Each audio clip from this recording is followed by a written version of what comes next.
One friend who was a writer himself sarcastically commented that the worst possible business is to be a writer. People like me and my friend who write do not write for money or even for whatever money buys, that I have already talked to you earlier on. We don't even write to become famous or even to get somebody to recognize us. Forget that. We don't even write hoping that we will get anything material out of it. People like us write because we can't stop writing. Eventually, the hope is that we get published and somebody or some institution recognizes our work. However, as I told you early on, it's not necessary. We write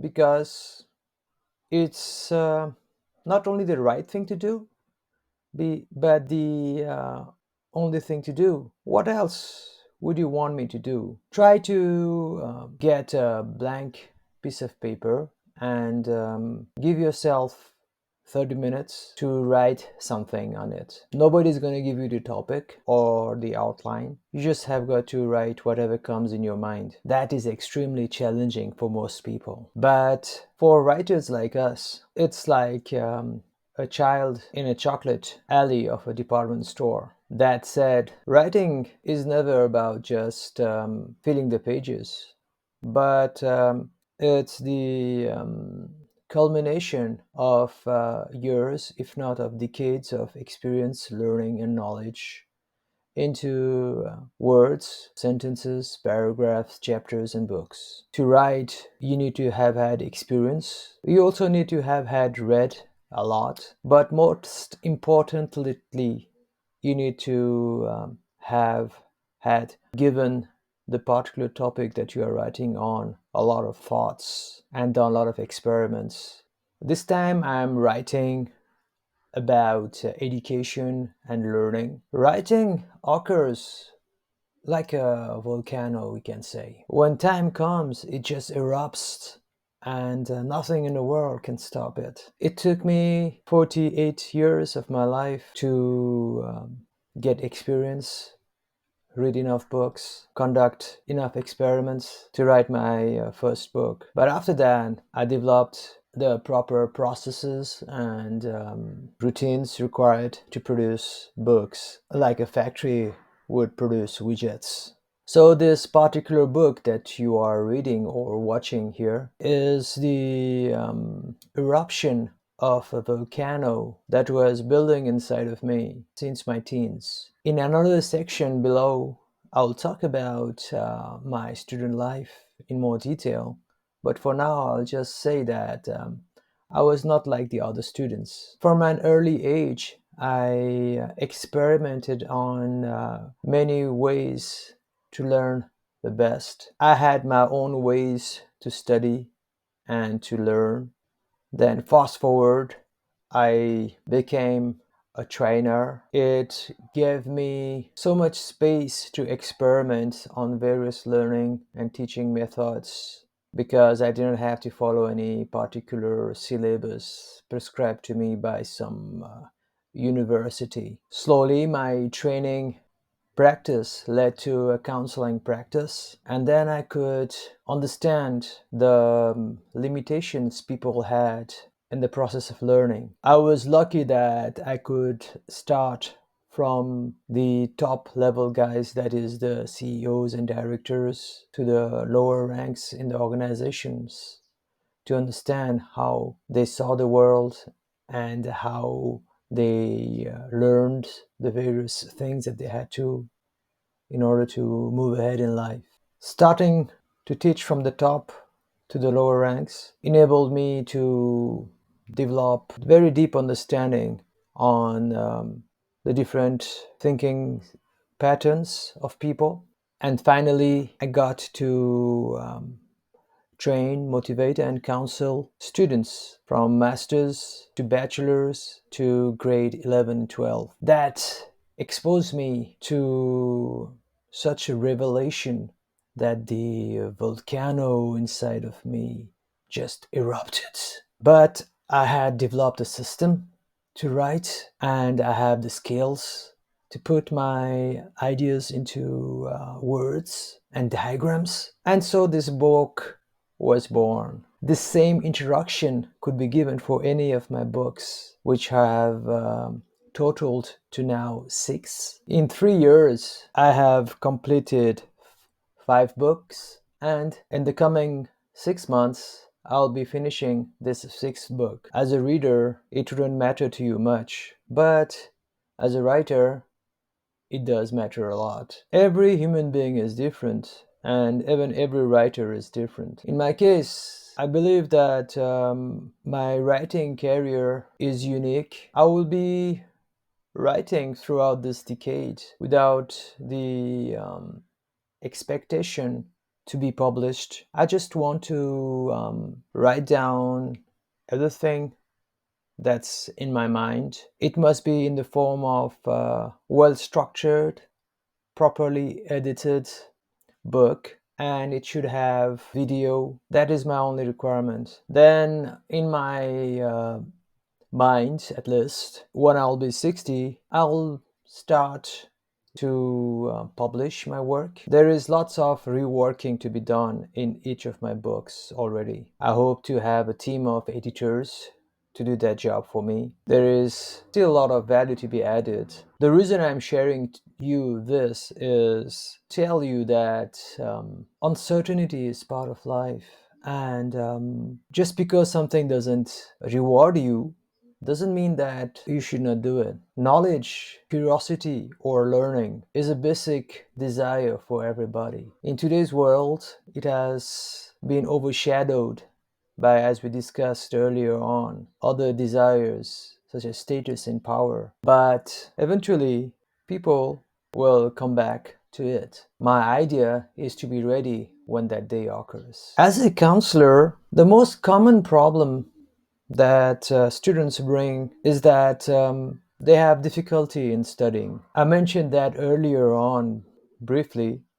Students today are not able to listen properly in class or to study on their own at home. Basically, there are so many distractions that are happily available for them when they are bored of studying.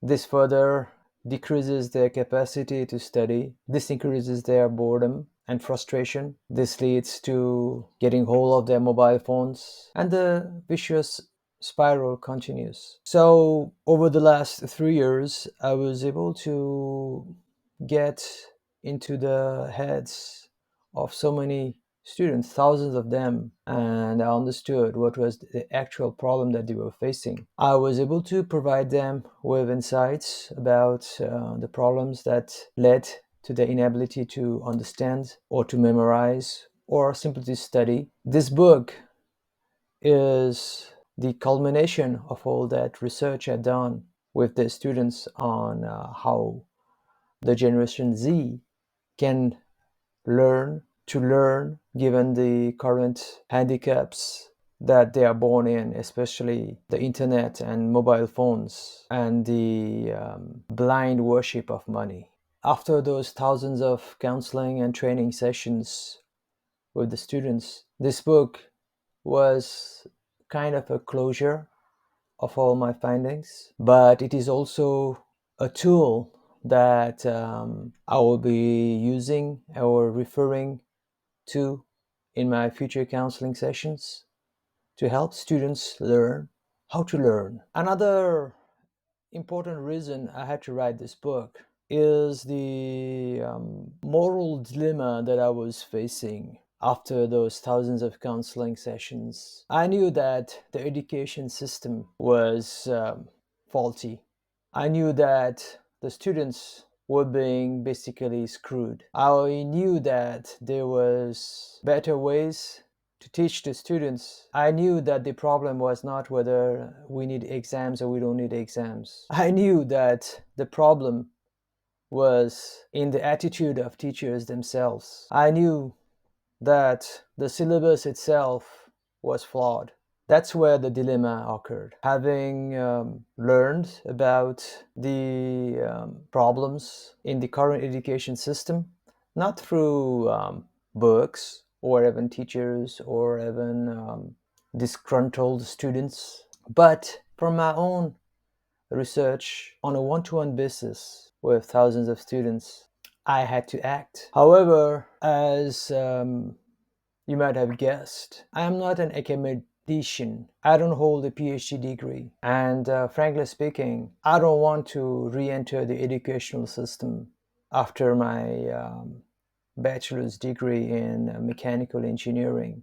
Therefrom, I chose to learn on my own because I knew that that's the best way to learn for me. Because there was something wrong with the educational system, even though I didn't know what it was. So, not being part of the academia, I realized that nobody would take me seriously even if I raised my voice and propose the various flaws in their system, and on top of that offer alternative solutions for learning. Even before I could start the battle, I knew that I had already lost it. You might say that I am weak when I speak thus, but I have done a lot of studies in strategic planning, and this was a sure lost battle because, as I told you, I did not have the strength required, and my weaknesses were so obvious for the enemy. So, the next best thing I've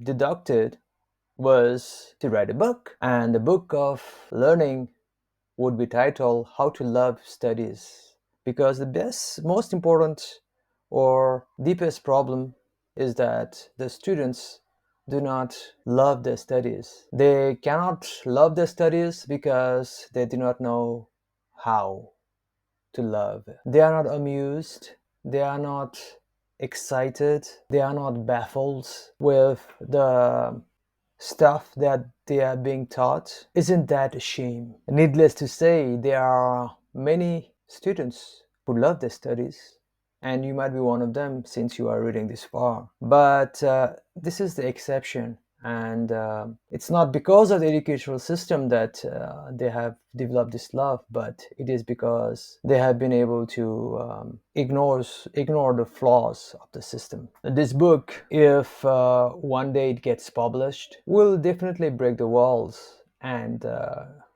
challenge the status quo of the whole educational system. But I know it's not me who will have the honors to be the hero in that mission.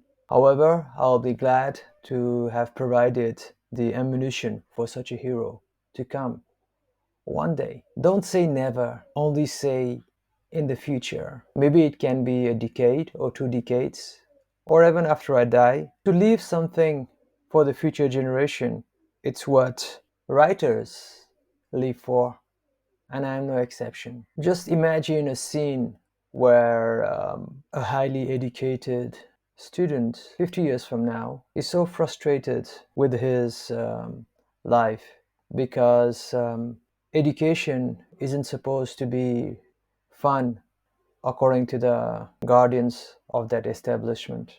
But this student loves studies, and nobody is able to actually relate to that person because his approach is so different. He doesn't know how to put his ideas into words or concepts. All he knows is that something's not right. He wants to bring change in the system. He is young, and he has a whole life ahead of him to fight a war and win it, to gain glory and leave a name behind. And then he browses on YouTube. He looks for various keywords like studying and learning. Then he stumbles upon this video book of How to Love Your Studies for Brain Learning. A shiver passes through his spine. He just knows that he found the treasure that he was looking for. He devours the book,